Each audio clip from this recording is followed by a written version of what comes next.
Muito bem, nós passamos esse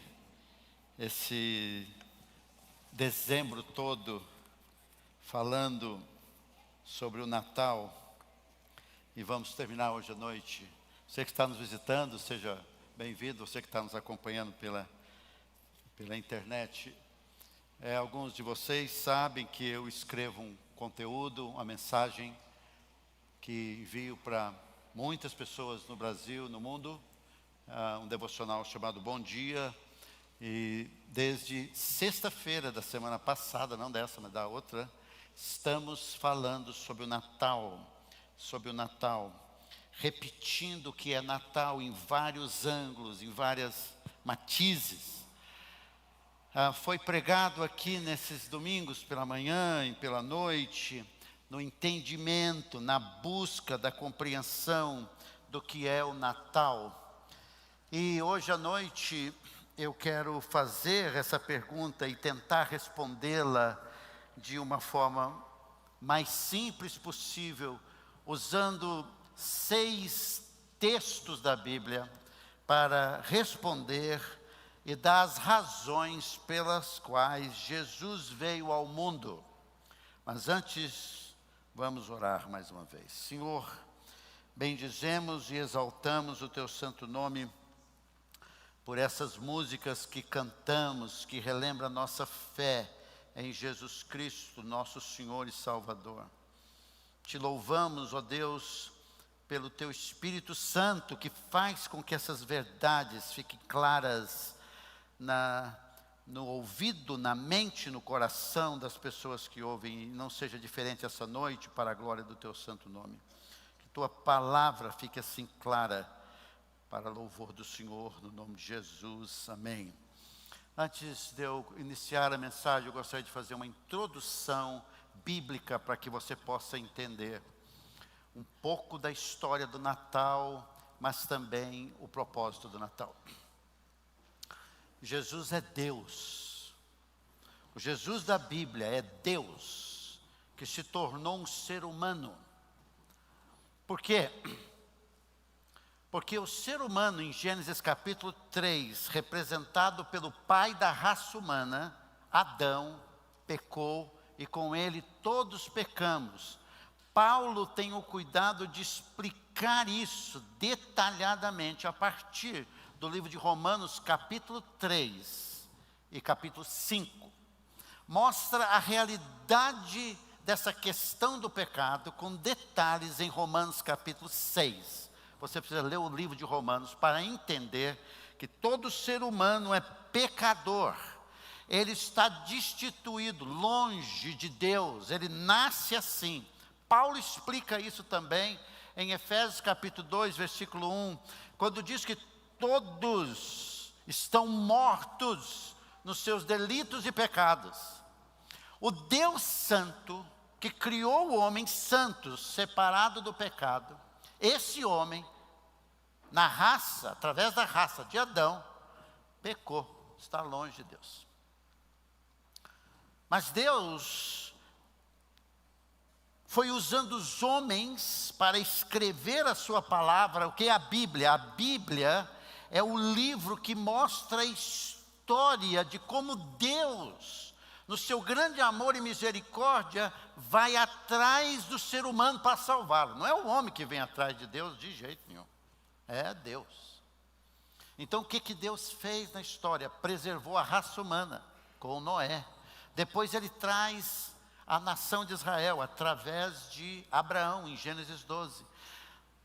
Através de Abraão ele vem com os patriarcas, Isaac, seu filho, e depois Jacó, estabelece a nação de Israel lá na terra do Egito e liberta aquele povo através de Moisés e coloca na terra. O objetivo de Deus para com Israel não era exclusivismo, era fazer com que a nação se tornasse um instrumento de salvação para todos os povos. Mas a nação de Israel foi envolvida com os povos, desvirtuou totalmente o seu objetivo pelo qual Deus criou. Mas, para preservar sua fidelidade, Deus manteve a sua nação, até que num dia na história trouxesse Jesus, seu Filho amado. Jesus é judeu de origem, ligado a Abraão e ligado a Davi, ou seja, raça e reino. Como é que ele veio aqui? Sendo Deus, parte do Natal, Deus escolheu uma mulher chamada Maria, lá em Lucas capítulo 2, através do anjo Gabriel, que disse a ela que ela vai ter um filho, e esse filho não tem participação humana. O Espírito Santo vai conceber esse filho no ventre dela. Por quê? Porque ele é Deus, o Espírito Santo é Deus. Deus é que vem em forma humana. Então Deus assume a forma humana no ventre de Maria para salvar pecadores. Por isso que o seu nome, Jesus, que significa Jeová é Salvador, ou Deus é Salvador, condiz com a missão que Jesus veio fazer. Jesus veio a esse mundo para quê? Para salvar pecadores, porque pecadores não podem se salvar. Tira isso da sua cabeça também. Religião não pode ajudar você a se salvar. Você ser bonzinho ou boazinha não ajuda você a se salvar. Se salvar significa o quê? Que é um perigo iminente. O pecado traz condenação do próprio Deus, como vamos ver hoje à noite. Então Deus, sem pecado, se torna um homem. No dia do Natal, do nascimento de Jesus, lá em Belém, conforme a profecia de Miqueias 5:2, os anjos aparecem lá para um grupo de pastores, em Lucas 2. E diz que hoje nasceu na cidade de Davi o Salvador, o Messias, o Senhor. O Salvador dos pecados, o Messias de Israel e o próprio Deus que se tornou homem. Chamado também, no versículo 23 de Mateus 1, de Emanuel, Deus conosco. Então aquela criança que nasce naquela manjedoura, um dia vai morrer na cruz para pagar o preço dos pecados, porque o pecado tem preço. Se você se lembra um pouco de Gênesis capítulo 3, quando Adão pecou, o que é que Deus fez? Depois de ter dado a punição que eles receberam do próprio Deus. Deus matou um animal, matou, sangue derramado, e cobriu com uma roupa aquele homem e aquela mulher, Adão e Eva. Sempre o pecado tem um preço. Eu e você não podemos pagar preço nenhum, porque somos pecadores. Então Deus veio ao mundo para pagar o preço do pecado na cruz do Calvário. Como é que sabemos que Ele é o Salvador mesmo? Porque muitas pessoas podem morrer e dizer que deu a vida.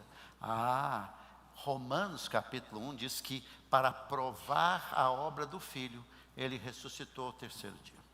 Ele ressuscitou, ficou aqui ainda 40 dias, explicado em Atos capítulo 1, aonde Ele continuou ensinando os seus discípulos para que eles pudessem entender o que Ele mesmo disse em Lucas 24, que o Messias, o Cristo, viria para sofrer, dar a sua vida e um dia voltará para reinar na sua glória. É o que estamos esperando.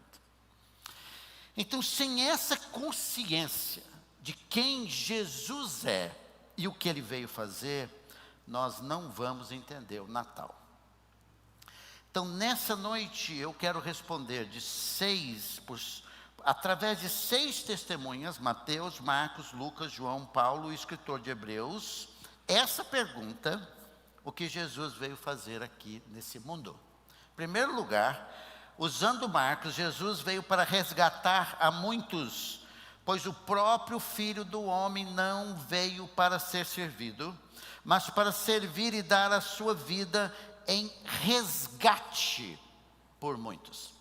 Essa palavra resgate não vai poder ser entendida se nós não olharmos a situação de como se vivia na época de Jesus. Na época de Jesus havia os escravos, nada parecido nem por perto do sistema de escravidão que tivemos nas Américas ou na Europa, uma coisa horrível. Não é esse tipo de escravidão.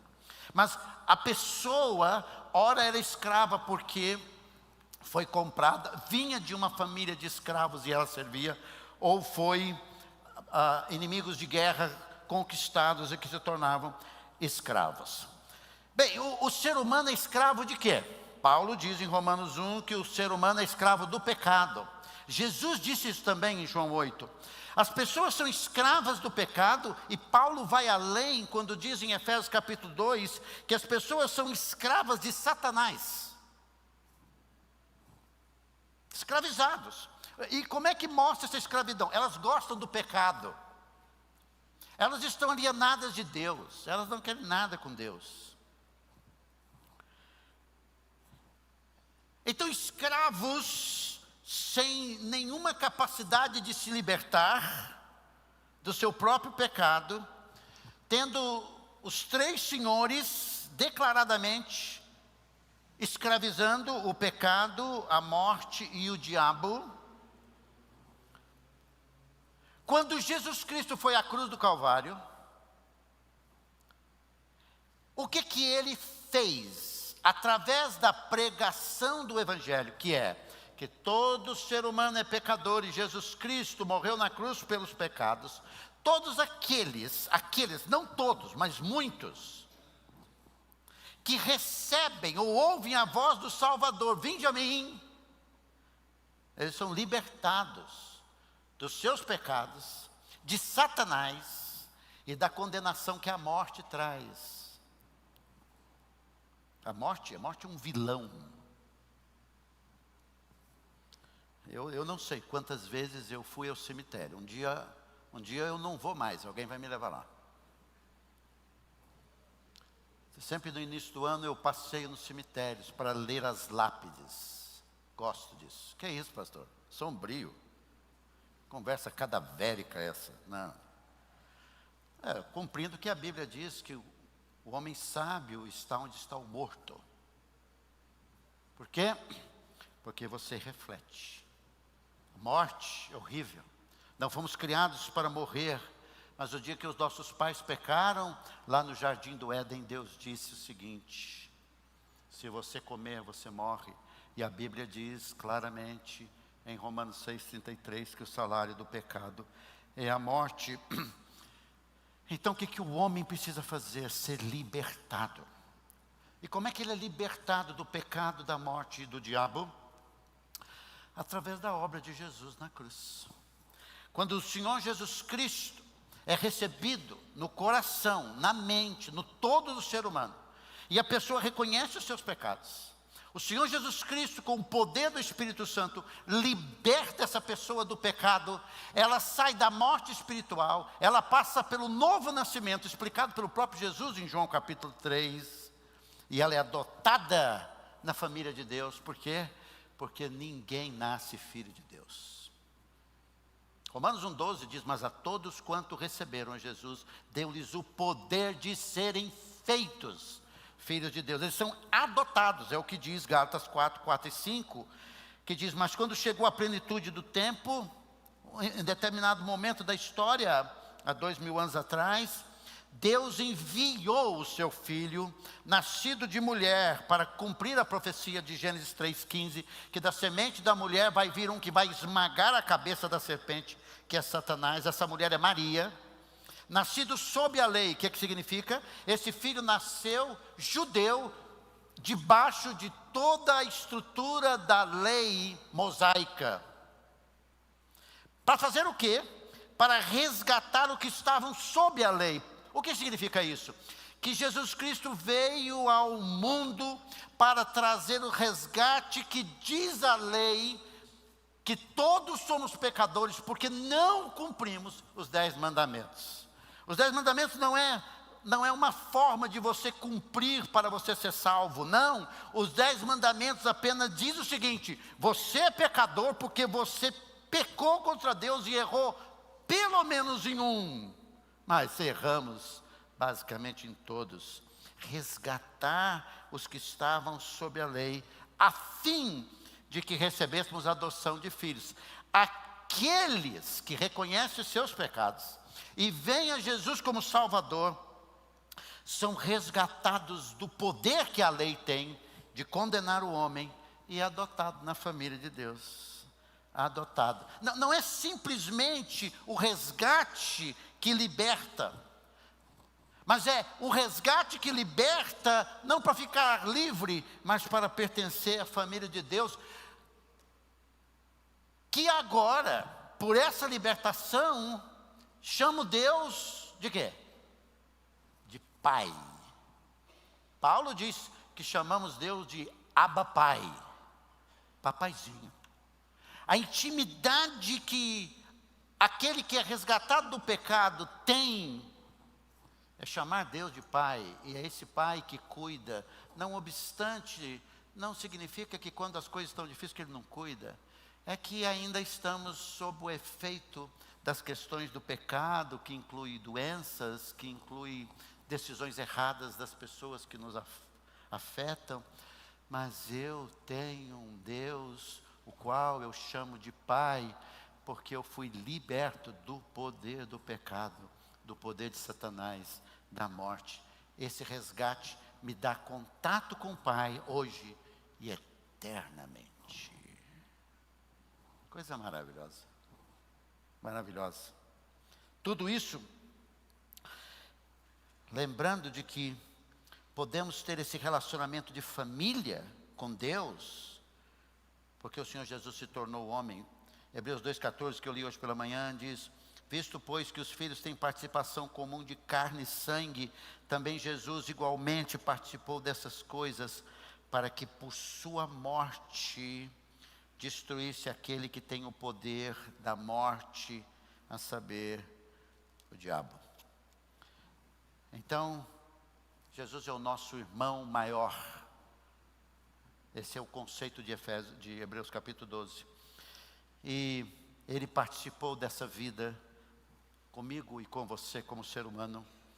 E através da sua morte na cruz, Ele destruiu a morte e o poder do diabo, de forma que ninguém mais que está em Cristo tem qualquer ligação com as obras das trevas, qualquer temor da morte, porque sua vida agora está em Cristo, a vida verdadeira. Essa é a razão pela qual, em primeiro lugar, Jesus veio para resgatar. Resgatar. Este é o Natal. Segundo lugar, Jesus veio para chamar pecadores ao arrependimento. Lucas 5, 31, 32, a segunda testemunha. Jesus tomou a palavra e disse: os sãos não precisam de médico, e sim os doentes. Não vim chamar os justos, e sim pecadores ao arrependimento. Qual é o que está por trás dessa palavra de Jesus? Quem são os sãos aqui? Os sãos são os religiosos da época de Jesus. Eles achavam que se eles mantivessem a justiça da lei, a prática da lei, e tudo que os rabinos ensinaram na Torá, ensinaram na Mishnah, eles seriam salvos. Se eles seguissem aqueles dogmas. É tão interessante que um daqueles homens, citado pelo Senhor Jesus em Lucas 18, chegou no templo, e aqui está um judeu, publicano, que faz cobrança de impostos para Roma, é tido por esse grupo religioso como traidor, e ele chega lá no templo e diz: graças te dou que eu não sou como esse publicano, jejuo tantas vezes e tal, cheio de justiça própria. É interessante o que a religião faz, né? A religião, ela engana. Ela engana você dizendo assim: você tem méritos, você é bom, você não faz isso, não faz aquilo outro, como fulano de tal. Isso é antigo, irmãos, isso é antigo. A religião tem a capacidade sorrateira de tirar você do confronto. Não, você não é o que você acha que é. Uma leitura na Bíblia, simples. Livro de Romanos, livro de 1 João. Você vai ver o tanto que você é pecador. Porque enquanto você acha e pensa com a cabeça da religião como dos religiosos de Jesus, você se diz são. E para são, não existe médico. Os médicos que estão aqui sabem disso. O doente procura o médico porque tem um problema. E é visível, aconteceu alguma coisa, ou um exame, ou uma dor. Mas o duro é o doente que diz, não, eu estou são, enganado por si mesmo. Um engano, o versículo 31 é um engano. Eu não preciso de médico. Quem precisa de médico? Doentes. Então, o ponto espiritual aqui desse versículo é que todo ser humano é doente por causa do pecado. Nossos pecados adoeceram nossa alma. Ou o pecado do outro que eu não soube reagir adoeceu a minha alma, porque contra o pecado eu também pequei. Bem, então, qual é a resposta para doentes espirituais? Jesus diz, não vim chamar justos, ou seja, os sãos. Eu não vim chamar pessoas que se acham boas. Não veio, Jesus não veio para isso. Não veio para eles. Se convencer disso nessa noite, você, é um grande desafio. Porque Jesus veio para os humildes e os humilhados. Vinde a mim todos que estão cansados e sobrecarregados, eu vos aliviarei. Não vim chamar justos, e sim o quê? Pecadores. Por quê? Porque Ele veio para salvar pecadores. Então, por um lado, quando você olha para os seus pecados, você não tente melhorar para chegar a Jesus, porque isso é um engano do seu coração e do próprio diabo. O dia que você tiver assim, Deus vai te aceitar. Não! Deus só aceita pecadores. Não é tudo o contrário que você já ouviu na vida? E pecadores? Vem chamar pecadores ao arrependimento. Arrependam-se dos seus pecados. Palavra arrependimento, Novo Testamento, é metanoia, é mudança de mente, como hoje à noite. Você descobre pela Bíblia que pela graça sois salvos mediante a fé. Isso não vem de vós, é dom de Deus, não de obras, para que ninguém se glorie. Você fica convicto na sua mente de que eu sou pecador, a minha vida diz isso. Você fica convicto de que não existe obras que podem te salvar. Você fica convicto, triste, convicto de que a religião te enganou, dizendo que você era tal. Você fica convicto que seu coração te enganou, e depois dessa realidade da sua pecaminosidade, ouve a voz de Jesus, e você se vê doente, pecador, e diz, eu não quero mais esse tipo de vida contra Deus. Mudou a mente. Então Ele chama pecadores ao arrependimento. Abandone seus pecados. Como que Ele fez com aquele jovem rico, que o problema dele era a avareza? Religioso, mas avarento, amava o dinheiro. Jesus foi do problema. Ele diz, você vai, vende tudo que tem, dá aos pobres, depois me segue. Por que Ele não fez isso? Porque o coração, o centro, a idolatria dele era o dinheiro. O que Ele tinha que fazer? Se arrepender disso. Como é que era o arrependimento? É forma prática, forma prática. O que Ele tinha que fazer? Vender e dar. Para o adúltero, o que ele tem que fazer? Abandonar essa mulher, esse homem, abandonar essa vida de pornografia, abandonar esse tipo de envolvimento imoral. E o orgulhoso? Abandonar o orgulho de que se acha, que pensa que é. E se eu citasse todos os pecados aqui, íamos ficar aqui a noite toda. Não preciso disso, eu não preciso fazer isso. Porque o Espírito Santo é poderoso e capaz de convencer você do seu pecado, da sua justiça e do seu juízo. E qualquer decisão e desejo do seu coração hoje à noite de arrependimento é uma obra do Espírito Santo. Porque sem o Espírito Santo, na sua vida, não há arrependimento, como não houve na minha. Então Jesus veio chamar pecadores ao arrependimento. É isso que Ele veio fazer. Segundo lugar. Terceiro, João diz que Jesus veio dar visão espiritual. João 9:39, Jesus continuou, eu vim a este mundo para juízo, a fim de de que os que não vejam, os que não veem, vejam, e os que veem se tornem cegos. Então, vamos começar. Quem é que está achando que se vê? Os religiosos da época de Jesus. Eles estão achando que eles veem. Eles julgaram Jesus, eles queriam matar Jesus, porque estava, por muitas razões, uma delas era, segundo a cabeça deles, Jesus não estava cumprindo o sábado, obviamente não cumprindo a lei, tendo muita gente seguindo, preocupados com Roma. Roma vai tirar o poder, um determinado poder que esses religiosos tinham, e eles então são cegos. Mas ele diz aqui, os que não veem, vejam. Exemplo de quem não via e viu, Pedro. A história de Pedro está lá em Lucas 5, ele não via.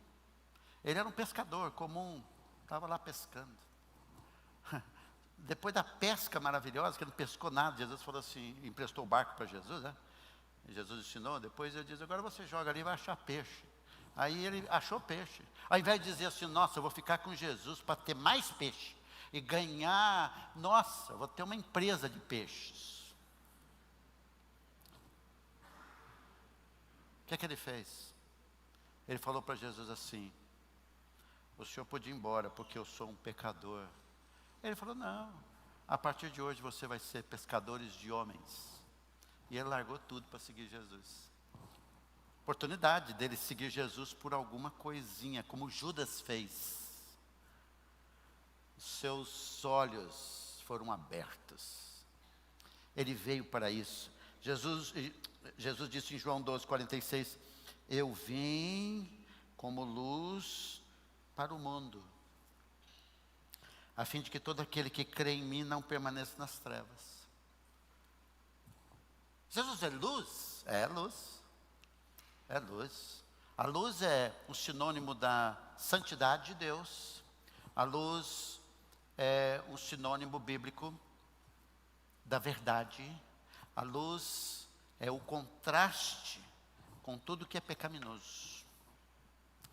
Então, todas essas instruções de luz, Natal é luz, né? Sabe isso? Natal é luz. Mas depende, se for sair lá para Bela Vista, você vai ver, achar que Natal aquilo é toda uma estrutura monstruosa, cheia de luz. Não.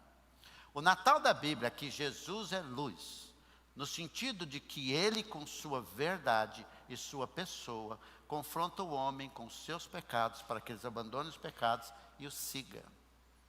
Ó, tão cego eu andei, diz o escritor, perdido vaguei, longe, longe do meu Salvador. Paulo diz que se o nosso evangelho ainda as pessoas não entendem, é porque o Deus, com D minúsculo, Satanás, cegou o entendimento das pessoas. Há uma cegueira espiritual no mundo. O que faz com que essa cegueira miraculosamente seja libertada e a luz chegue? O Evangelho de Jesus que você está acabando de ouvir aqui nessa noite. Foi esse Evangelho que numa noite, num acampamento, com 13 anos de idade, eu ouvi aquele pregador dizendo que você é um pecador. Naquela noite o Espírito de Deus convenceu-me do pecado por causa do ódio que eu tinha no meu coração contra o meu pai. Naquela noite eu fui salvo. Poderosamente a luz entrou. Eu tenho alguma coisa a ver com essa luz? Não. Deus que teve. Por isso que nós, povo de Deus, continuamos pregando o Evangelho. Nós não ficamos melhorando o Evangelho, porque ele não precisa, ele é poderoso. Nós não tiramos a cruz do Evangelho, nós não tiramos a morte de Jesus na cruz.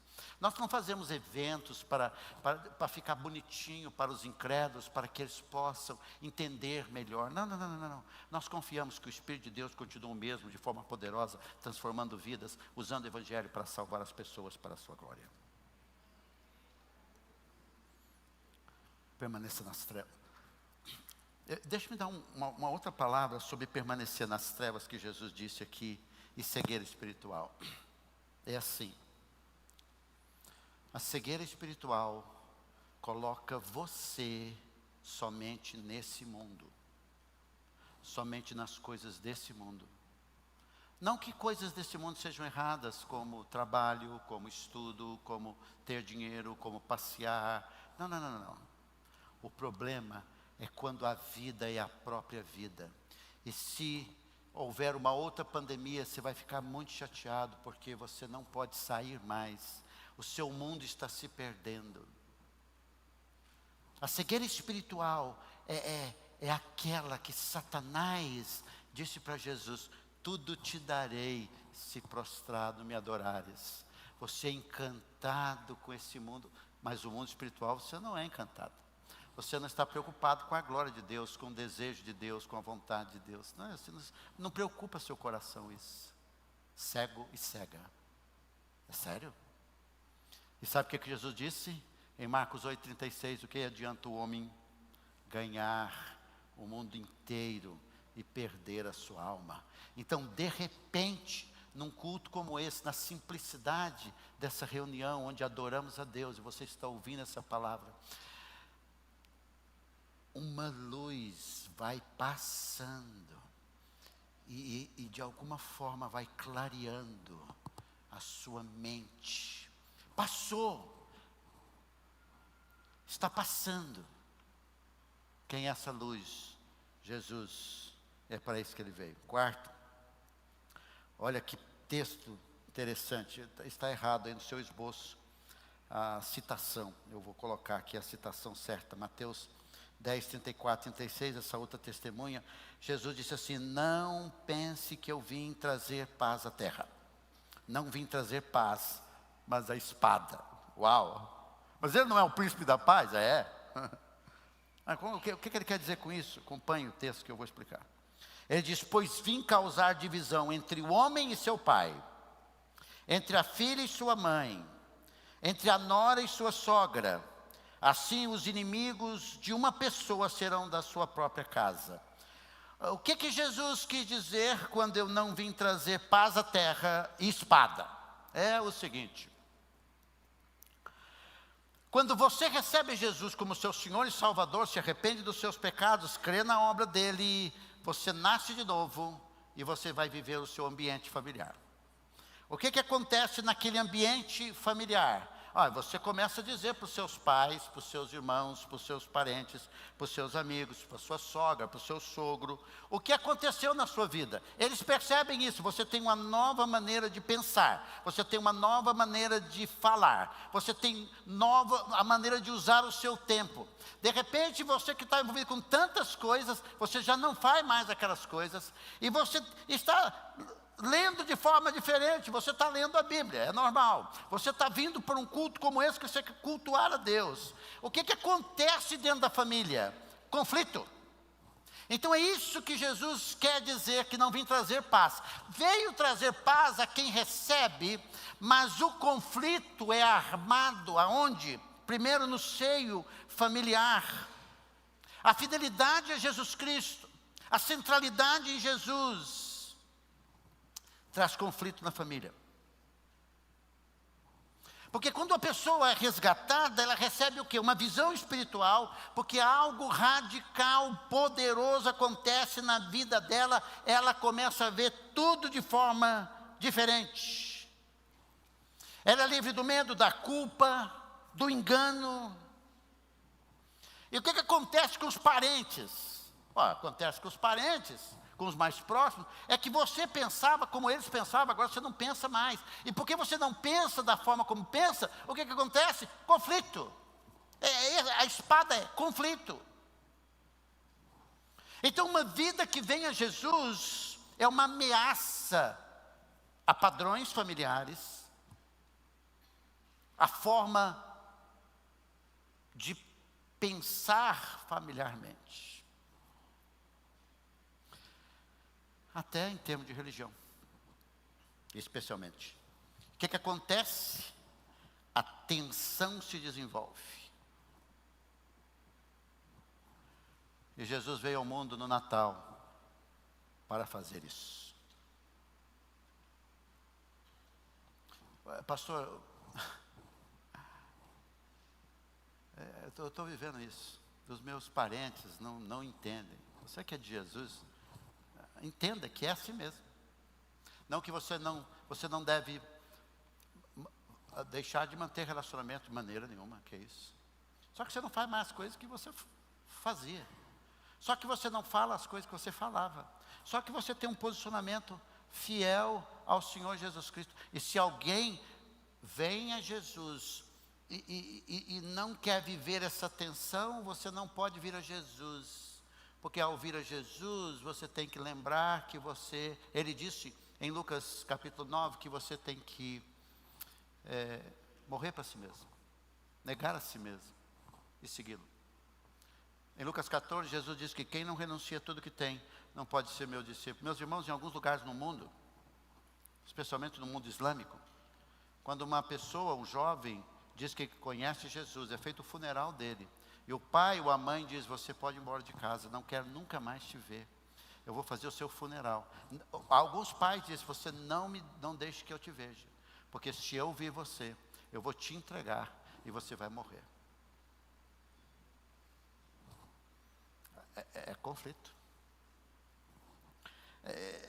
É muito mais, o Natal é muito mais do que o simples fato de que Jesus veio a esse mundo.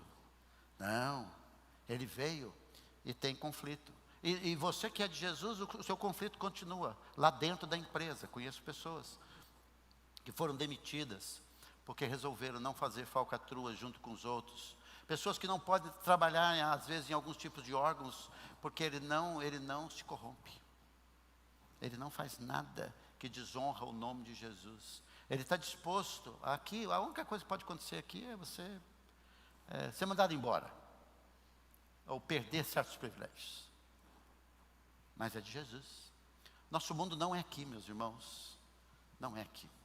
Claro que todos nós devemos continuar orando para que nossos parentes conheçam Jesus, como Paulo orava em Romanos capítulo 10, que é a intenção do meu coração que eles sejam salvos. Quinto, são 6. Jesus veio ao mundo para salvar da condenação eterna. João 3, 17 e 18, vamos ler primeiro João 3, 17 e 18, e por último vamos ler João 3, 16. Jesus diz, porque Deus enviou o seu Filho ao mundo,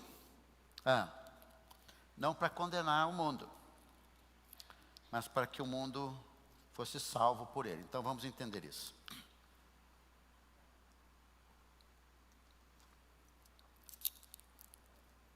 Deus enviou Jesus para salvar as pessoas da condenação que Ele mesmo, justamente, vai dar. Então, a tensão entre um Deus que condena o pecado por sua justiça e ira santa é, em contrapartida, revelado pelo seu amor, graça, misericórdia e bondade. Então, para Deus não dar justamente a condenação, Ele provê a salvação. O Deus que é justo e santo é também o Deus de amor. Mas nós não começamos com o amor de Deus. Nós começamos com a santidade, retidão, pureza e justiça de Deus. Porque o texto diz que Jesus foi enviado não para condenar o mundo, porque o mundo já está condenado. Então o que ele veio fazer? Salvar o mundo. Do mundo do quê? Da condenação. Versículo 18, quem nele crê, em quem? Jesus, não é condenado. Foi essa afirmação que Paulo disse em Romanos capítulo 8, versículo 1, que já não há nenhuma condenação para os que estão em Cristo Jesus. Em outras palavras, os que estão em Cristo Jesus não pode perder a sua salvação, porque a salvação não é dele, é de Deus. Quem nele crê não é condenado, mas o que não crê já está condenado, porque não crê no nome do unigênito Filho de Deus, o qual veio ao mundo para salvar da condenação. Queridos, não existe a expressão salvar sem um perigo. Não existe. Jesus veio ao mundo para salvar os pecadores. Salvar os pecadores de quê? Da condenação eterna. O que é condenação eterna? É uma vida eterna eterna, longe de Deus, no lago de fogo. O que é isso, pastor? Eu não acredito nisso. Mas você não lê a Bíblia. A Bíblia fala claramente sobre isso. No livro de Apocalipse, capítulo 21, versículo 8. Que na segunda ressurreição, todos estarão de frente de Jesus no trono branco. E ele vai lançar todos os que não creram no lago de fogo. Mas ele não vai lançar ali por nada. Não, é para cumprir a sua palavra, porque não creram e foram condenados. É isso que Jesus diz, perder a alma. Perder a alma. Em Marcos 8,36. Esses dias atrás eu escrevi um bom dia sobre alguma coisa sobre o inferno é real. O rapaz escreveu um tomo de teologia lá na minha página do YouTube, tentando me convencer que o inferno não é real. Não leu a Bíblia. Leu a Bíblia. Primeiro porque o inferno é uma realidade real, lá em Lucas capítulo 16, quando Jesus fala. É interessante como a gente não está conversando sobre isso, nem falando sobre isso mais. Por quê? Porque nós amamos esse mundo. Pensar que uma alma vai ser condenada, uma pessoa vai ser condenada, dá a ideia de que existe um Deus mau no universo. Não, Senhor. Existe um Deus justo que trata o pecado e que pelo fato que Ele quis, Ele amou e deu a solução para salvar. A solução é trazer o seu Filho aqui ao mundo, o qual foi condenado lá na cruz por mim e por você, com os nossos pecados. Todos vão crer? Não. A salvação é para muitos, muitos que foram acumulados na história. Muitos vão ser muitos, mas a porta é estreita, são poucos que chegam por ela. Só que os poucos formaram muitos, como Jesus disse. Para esses, Jesus morreu, e esses vão ouvir a sua voz, e vão ser libertos da condenação. Temos que falar sobre isso, que esse mundo nosso não pune o pecado, não combate o mal. Não, ele convive, ele não sabe o que é justiça. Até mesmo os que vivem em nome da justiça fazem suas próprias justiças, mas o Deus da Bíblia não.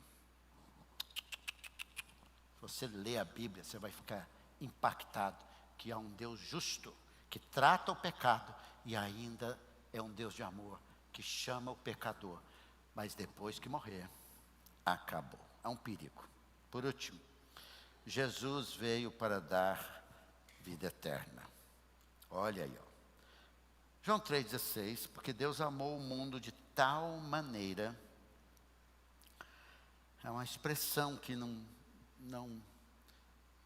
tinha uma expressão para dizer a grandeza do amor, que deu, olha, que deu, é dele, ele deu o seu Filho. 1 João diz que o Filho se deu, há uma doação para que esse amor se materialize, para que todo que nele crê não pereça, não seja condenado, mas tenha a vida eterna.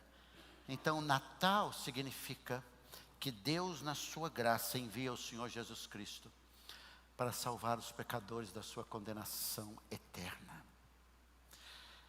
Você precisa saber e sair aqui dessa noite que você corre risco eterno. E qual é a solução desse risco? O texto diz, crer em Jesus. No Natal de 2024, naquela última apresentação lá, eu fui naquela igreja. E lá eu ouvi que eu deveria crer em Jesus, e lá eu criei. E você tem a vida eterna. Não é porque você é bom, é porque o Deus é fiel que te dá a vida eterna. Essa é a razão pela qual Jesus veio. Pati é uma menina que tem um filho. E ela estava grávida de uma outra criança. Queria muito aquela criança. Um dia na história, Pati e seu marido se converteram a Jesus Cristo. E essa criança nasceu com problemas, com lutas físicas. E um dia em casa, a criança morre nos braços dela.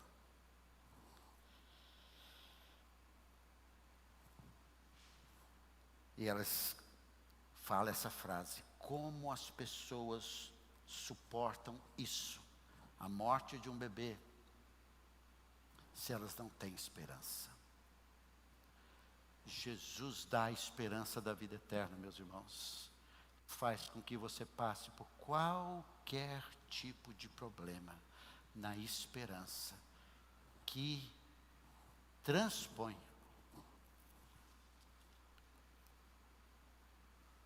qualquer situação e esperança nesse mundo. A vida eterna é a certeza de que eu e você, que cremos no Senhor Jesus, vamos morar com Ele eternamente. Vamos andar em ruas de ouro. O pecado não vai existir mais. Não há necessidade nem de lua, nem de sol, nem de nada. Algo que nossa mente não consegue entender na sua profundidade espiritual, mas que enche o nosso coração de esperança. Nós que perdemos parentes, nós que estamos lidando com as lutas do dia a dia, há uma esperança de vida eterna que é dada por Jesus, que veio dar a vida eterna. E esse Natal nós não precisamos de muita comida, de bebida, não. Nesse Natal nós esperamos continuar refletindo que nossa esperança está nesse Salvador que veio e que nos deu vida hoje, vida eterna, independente de pessoas e circunstâncias. Louvado seja o nosso Salvador. Vamos orar.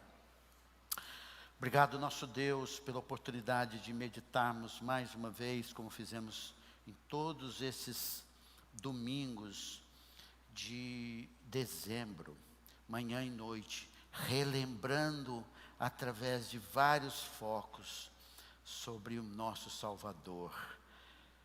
Que aquele Natal pronunciado por aquelas miríades de anjos aos pastores, que declarou a eles que hoje nasceu na cidade de Belém, de Davi, o Salvador, o Cristo Senhor. Obrigado porque o Senhor Jesus, sendo homem, se tornou Deus, Emanuel conosco, homem perfeito, para nos libertar dos nossos pecados e da condenação, e nos fazer teus filhos, nos resgatar do pecado, de Satanás, do mundo, da morte, de tudo que o pecado trouxe, para que pudéssemos ter vida eterna.